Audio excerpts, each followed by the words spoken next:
എന്ന ഒരു കാര്യത്തിൽ വ്യക്തത വരുത്തേണ്ടതുണ്ട്. അതായത് കൂദാശകൾ സ്വീകരിച്ച മാമോദീസ, സ്ഥൈര്യലേപനം, പരിശുദ്ധ കുർബാന, ഈ കൂദാശകളൊക്കെ സ്വീകരിക്കുന്ന പൗരോഹിത്യം ഒക്കെ സ്വീകരിക്കുന്ന നമ്മെ സംബന്ധിച്ചിടത്തോളം നമ്മുടെ മനസ്സിൽ ഉണ്ടാവാൻ സാധ്യതയുള്ള ഒരു ചോദ്യമാണ്, നമ്മൾ ഓൾറെഡി കൂദാശയിലൂടെ പരിശുദ്ധാത്മാവിനെ സ്വീകരിച്ചിട്ടുണ്ട്, ഇനി എന്തിനാണ് പുതിയൊരു പരിശുദ്ധാത്മാവ്? അതായത് നമ്മൾ എന്തിനാ പരിശുദ്ധാത്മാവിനെ സ്വീകരിക്കേണ്ട ആവശ്യമുണ്ടോ? നമുക്ക് പരിശുദ്ധാത്മാവിനെ ആവശ്യമുണ്ടോ? നമ്മൾ ഓൾറെഡി പരിശുദ്ധാത്മാവിനെ സ്വീകരിച്ചിട്ടുള്ളതാണല്ലോ, സത്യമാണത്.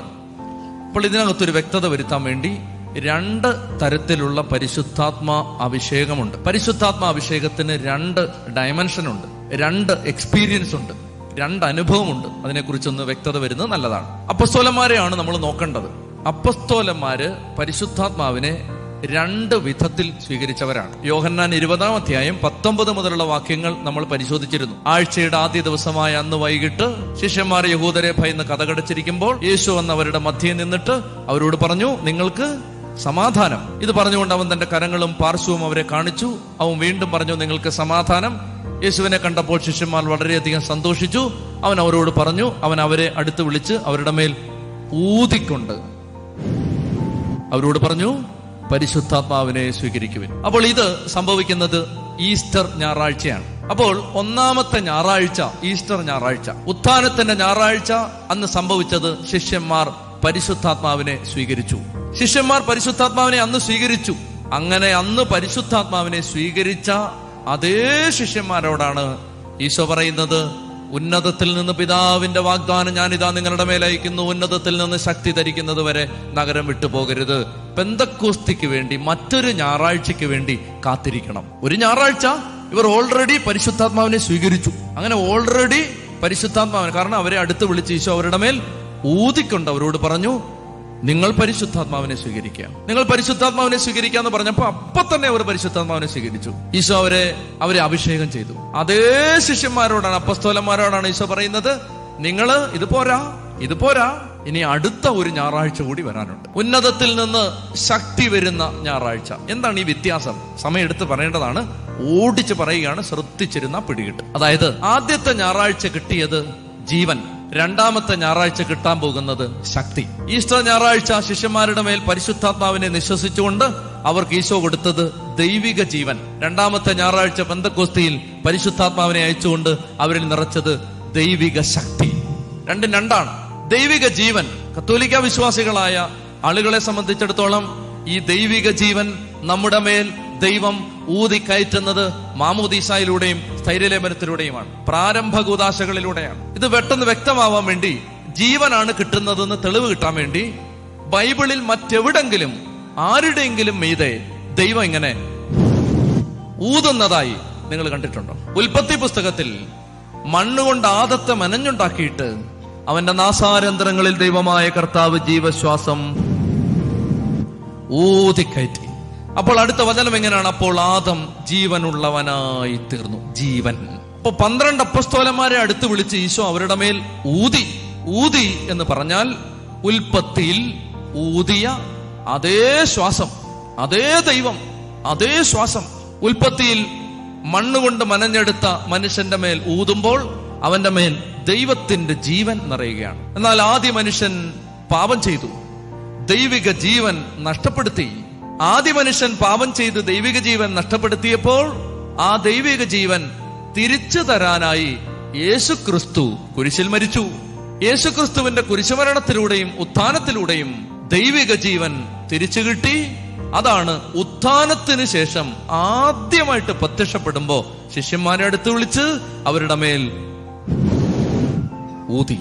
ഉൽപ്പത്തിയിൽ ആദത്തിന് കിട്ടിയത്, ഏദൻ തോട്ടത്തിൽ വെച്ച് തന്നെ ആദം നഷ്ടപ്പെടുത്തിയത്, 2-ാമത്തെ ആദം കാൽവരി കുരിശിൽ, കുരിശുമരം നാട്ടപ്പെട്ട തോട്ടത്തിൽ മരത്തിന്മേൽ തൂങ്ങിക്കിടന്നുകൊണ്ട് പാപത്തിന് പരിഹാരം ചെയ്ത് അവൻ സ്വന്തമാക്കിയ ആ ദൈവിക ജീവൻ, മാനവരാശിക്ക് വേണ്ടി അവൻ പിതാവിൽ നിന്ന് സ്വീകരിച്ച ആ ദൈവിക ജീവൻ ശിഷ്യന്മാരുടെ മേൽ ഊതിക്കയറ്റി.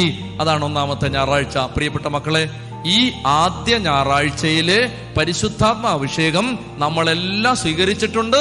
മാമോദീസ, സ്ഥൈര്യലേപനം, പരിശുദ്ധ കുർബാന, പ്രാരംഭ കൂദാശകളിലൂടെ നമ്മളിൽ ഈ ജീവൻ ഉണ്ട്. ഉണ്ട്. പക്ഷെ കർത്താവ് പറയാണ്, ദാറ്റ് ഈസ് നോട്ട് ഇനഫ്. പോരാ, ശക്തി വരാനുണ്ട്. ഉന്നതത്തിൽ നിന്നതാ എന്റെ പിതാവിന്റെ വാഗ്ദാനം ഞാൻ നിങ്ങളുടെ മേൽ അയക്കും. നിങ്ങളുടെ മേൽ എന്റെ പിതാവിന്റെ വാഗ്ദാനം ഞാൻ അയക്കുന്നു. ഉന്നതത്തിൽ നിന്ന് ശക്തി കിട്ടുന്നത് വരെ. ആ വാക്ക് ഓർത്തോണം, അവിടെ എല്ലാം പറയുന്നത് ശക്തി, ശക്തി, പവർ.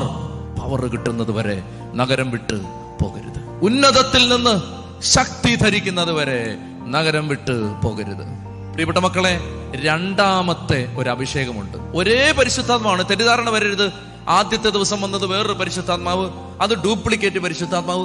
ഇപ്പൊ വരാൻ പോകുന്നത് ഒറിജിനൽ പരിശുദ്ധാത്മാവ്, മറ്റേത് പ്ലാസ്റ്റിക് പരിശുദ്ധാത്മാവ്, ഇതാണ് ഒറിജിനൽ. അതൊന്നും അല്ല, ഒരേ പരിശുദ്ധാത്മാവ്. പെട്ടെന്ന് ഞാൻ കാണിച്ചു തരാം. ഈ ഗ്ലാസ്സിനകത്ത് വെള്ളമാണ്, വെള്ളം. ഈ വെള്ളം കുടിക്കാനുള്ള വെള്ളമാണ്. ഇത് ഞാൻ കുടിച്ചു. അപ്പോൾ ഞാൻ കുടിച്ച വെള്ളം, ഈ ഗ്ലാസ്സിനകത്തിരുന്ന വെള്ളം ഞാൻ കുടിച്ചപ്പോൾ ആ കുടിച്ച വെള്ളം ഇപ്പോൾ എവിടെയാണ്? എന്റെ ഉള്ളിൽ. അപ്പൊ എന്റെ ഉള്ളിലേക്ക് ഇത് വന്നു. ഉള്ളിലേക്ക് വരുന്നതൊക്കെ ഭക്ഷണം, വെള്ളം ഒക്കെ നമ്മുടെ ജീവനെ നിലനിർത്താനുള്ളതാണ്. ഉള്ളിലേക്ക് വന്നു. ഒരേ വെള്ളമാണ്, ഇതേ വെള്ളം തീർന്നിട്ടില്ല. വെള്ളം ഇനിയുണ്ട്, എനിക്ക് ഇനിയും കുടിക്കാം. പക്ഷെ ഞാൻ ഇനി കുടിക്കില്ല, കാരണം എനിക്കിനി വേണ്ട. ഇപ്പോൾ എനിക്കിനി കുടിക്കുകയല്ല വേണ്ടത്. ഞാൻ രാവിലെ 5 മണിക്ക് എഴുന്നേറ്റതാണ്, അന്നേരം ഞാൻ കുളിച്ചതാണ്. പിന്നെ ഇതുവരെയും ഞാൻ കുളിച്ചിട്ടില്ല. പ്രിയപ്പെട്ടവരെ, ധ്യാന കേന്ദ്രത്തിൽ കഴിഞ്ഞിട്ട് മടുത്ത് ഇത്തിരി കിടക്കാതെ ഒരു രക്ഷയില്ലെന്ന് പറഞ്ഞാൽ കിടന്നങ്ങ് ഉറങ്ങിപ്പോയി. പിന്നെ വരേണ്ട സമയം എപ്പോഴാണ് ഉണർന്നത്. അപ്പോ കുളിക്കാനൊന്നും സമയം കിട്ടിയിട്ടില്ല. എനിക്കൊന്ന് കുളിച്ചാൽ കൊള്ളാന്നോട്ട്, ഞാൻ ഒന്ന് കുളിച്ചോട്ടെ. ഇപ്പൊ ഈ വെള്ളം ഞാൻ കുടിച്ചു. വെള്ളം, ഗ്ലാസ്സിനകത്തെ വെള്ളം ഞാൻ കുടിച്ചു. അപ്പൊ എനിക്ക് കുടിച്ചപ്പോ എനിക്ക് സന്തോഷമായി. പക്ഷെ ഒന്ന് കുളിച്ചാലുണ്ടല്ലോ, കുടിയും കുളിയും രണ്ടാണ്. കുടിച്ചാൽ ജീവൻ നിലനിൽക്കും, നീ മരിക്കത്തില്ല, നിത്യത കിട്ടും. മരിക്കത്തൊന്നുമില്ല, ജീവൻ. നീ കുടിച്ചാലുണ്ടല്ലോ, മാമോദീസായിലൂടെ, സ്ഥൈര്യലേപനത്തിലൂടെ കുടിച്ചപ്പോ അതകത്ത് അത് ജീവനാണ്, ജീവനാവും. പക്ഷേ കുളിച്ചാലുണ്ടല്ലോ അത് വേറെയാണ്. ഇപ്പൊ ഒന്ന് കുളിച്ചാലുണ്ടല്ലോ, എന്റെ അമ്മേ, അത് തരുന്നൊരു സുഖം ഭയങ്കരമാണ്. കുളിച്ചാൽ അപ്പോ ഇതേ വെള്ളം, സെയിം വെള്ളം, ആ വെള്ളം ഞാൻ കുടിച്ചു, ജീവനായി. ആ വെള്ളം ഞാൻ തല വഴി കുളിക്കാൻ പോവാണ്. ഈ ഗ്ലാസ്സിനകത്തെ വെള്ളമായതുകൊണ്ടാണ്. ഇത് വലിയ ബക്കറ്റിനകത്തെ വെള്ളമാണെങ്കിൽ അതിങ്ങനെ കോരി വേണ്ട. നയാഗര വെള്ളച്ചാട്ടത്തിന്റെ കീഴിലാണ് നിൽക്കുന്നതെങ്കിൽ അതിങ്ങനെ തലേ വീണ് കുളിച്ച് അങ്ങനെ കുളിച്ച് നിൽക്കുന്നത്, അത് രണ്ടാമതൊരു അനുഭവമാണ്. ഒരേ വെള്ളം ആദ്യം ഞാൻ കുടിച്ചു, രണ്ടാമത് ഞാൻ കുളിച്ചു. ഒരേ വെള്ളം മാമോദീസായിൽ നീ കുടിച്ചു, പെന്തക്കോസ്തിയിൽ നീ കുടിക്കും. പ്രിയപ്പെട്ട മക്കളെ, ഒരേ പരിശുദ്ധാത്മാവ്, വ്യത്യാസമൊന്നുമില്ല. പക്ഷേ വേറൊരു അനുഭവം ഉണ്ട്, അതറിയണം. വേറെ ഭ്രാന്ത് പിടിച്ചതുപോലെ ദൈവത്തിന് വേണ്ടി നടക്കുന്ന ആളുകളെ നിങ്ങൾ കണ്ടിട്ടുണ്ടോ? അവര് കുളിച്ചവരാണ്. കർത്താവിന് വേണ്ടി എന്തും ചെയ്യാൻ തയ്യാറായിട്ട് നടക്കുന്നവരെ നിങ്ങൾ കണ്ടിട്ടുണ്ടോ? അവര് കുടിച്ചവരല്ല, കുളിച്ചവരാണ്. അവർ കുടിച്ചിട്ടുണ്ട്. പക്ഷെ കർത്താവ് പറയാണ്, വേറൊരു എക്സ്പീരിയൻസ് ഉണ്ട്, ഇത് കുളിക്കണം. പരിശുദ്ധാത്മാവാകുന്ന ഈ നദിയിൽ കുളിക്കണം. ആ നദിയിൽ, അതിനെക്കുറിച്ചാണ് എനിക്ക് പണ്ട് പാടുമ്പോഴൊക്കെ ഭയങ്കര ആക്ഷേപം തോന്നിയിരുന്നൊരു പാട്ടുണ്ട്. മുട്ടോളമല്ല അരയോളം പോരാ, അല്ലെ? എന്തൊരു നാണം കെട്ട പാട്ടാന്ന് പലതവണ ഞാൻ ചിന്തിച്ചിട്ടുണ്ട്. മുട്ടോളം അല്ല അരയോളം പോരാ, അതോളം വൃത്തികെട്ട പാട്ട്.